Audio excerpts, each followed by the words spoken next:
Hello you guys, welcome back to my channel, Miss.Cowart 85. As you can already tell by the title, this is how I am dealing with the aftermath of my miscarriage. Now I had a miscarriage, if you guys haven't known, it's been a couple of months. I actually had it in August on the 7th, and the sac came out on the following week, which was a Monday. Now, how you deal with your miscarriage, or if you know anyone who has had a miscarriage, is all going to be different. There's never going to be the same story. It's never going to be the same feelings because, like I said in my previous video, I was mad, I was sad, I was angry, I was bitter all at once. And for me, that was extremely rare because I'm used to having one emotion and knowing why I had those emotions. Yeah, I knew why I was having, the emotions, but at once it was overwhelming for me. So what I like to do is I like to communicate with other women who are experiencing it or who've had experienced it already, and talking to them as far as what I'm doing.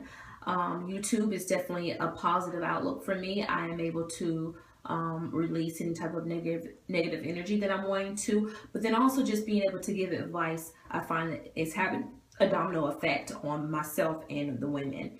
So definitely communicating with other women through YouTube or whatever source of networking is definitely a huge effect on how I'm dealing with my miscarriage. It never goes away.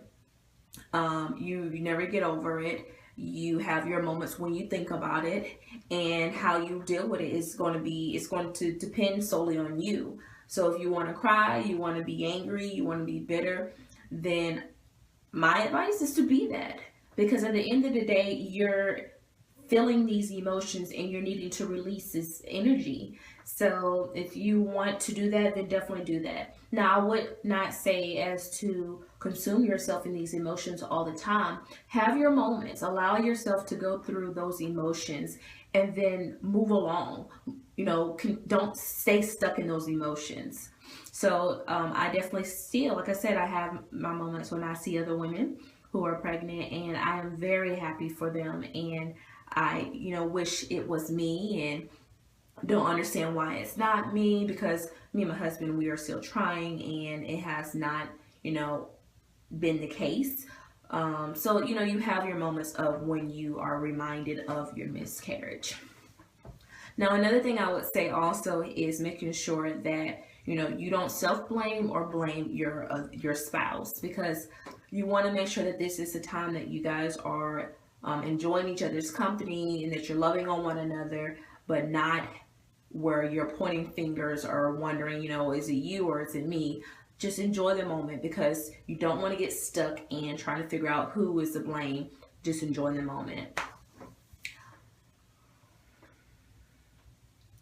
Now, whether you want to keep trying or not, like I kind of briefly spoke about, it's going to be up to you. If you want to stop, you want to go, that is up to you. Don't let a doctor, don't let your peers or your family members, unless the doctor is telling you that it's for health reasons, but don't let them dictate when the right time is for you, because when it happens, what happened.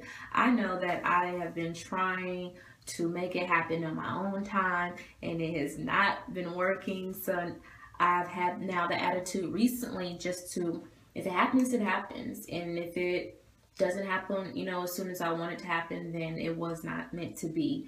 And that's the mindset that I am going into it, because at the end of the day, I'm not going to stress over something that I have no control over in the first place.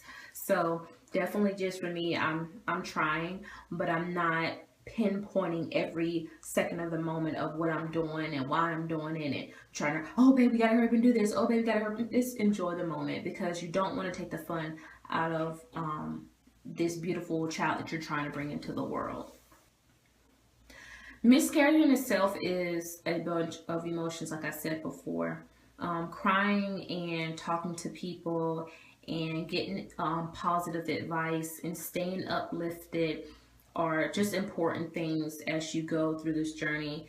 And knowing that you could be a year into your miscarriage, or you can be a couple of months, or you can be a couple of years, but you'll never forget that moment. And it's always going to be so real to you.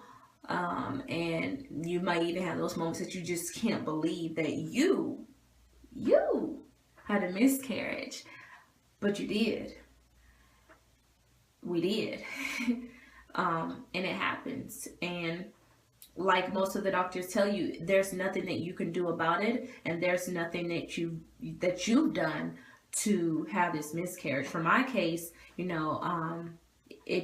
was my body's way of releasing and getting rid of a baby that just wasn't meant to be. In that's the way that my body viewed it.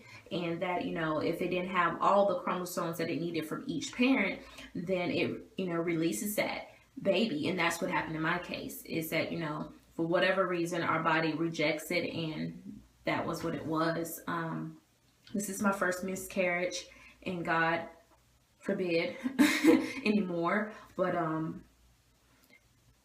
I can imagine people who have miscarriages after miscarriages after miscarriages.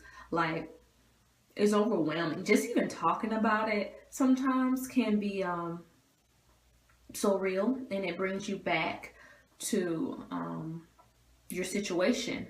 So it's definitely a touchy subject, but it's a subject that needs to be discussed. It's a subject that women need to know that they're not alone on, and it's a subject that they need to understand that they're not to blame for it. But a lot of times when we go through, we wonder, was it us? Was it our spouse? What did I do? Didn't I eat right? Did I not exercise enough? Was I stressing too much? When at the end of the day, there's just some things you have no control over.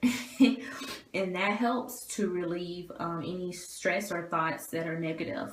So I don't know, you guys, this is a forever journey, and I hope to bring you guys along with me, women who have gone through this, as well as anyone who maybe knows someone who is going through it. It's a life changer, and you take it for whatever you want it to be. You can allow it to ruin you, or you can allow it to empower you. And I refuse to allow it to get the better of me. I say that to say that, I'm going to try again, and what's for me is for me. And that goes for even having a baby. So you guys, I hope you guys enjoyed the video, if I can get it out. If you have any questions about my story, you want me to go in further details, or if you have any questions about even your own story, or your experiences, please definitely make sure that you comment down below. And this is for all of my lovely women, and girls who, are going through it. Go through it. Don't give up. Be empowered. Love you guys. Bye.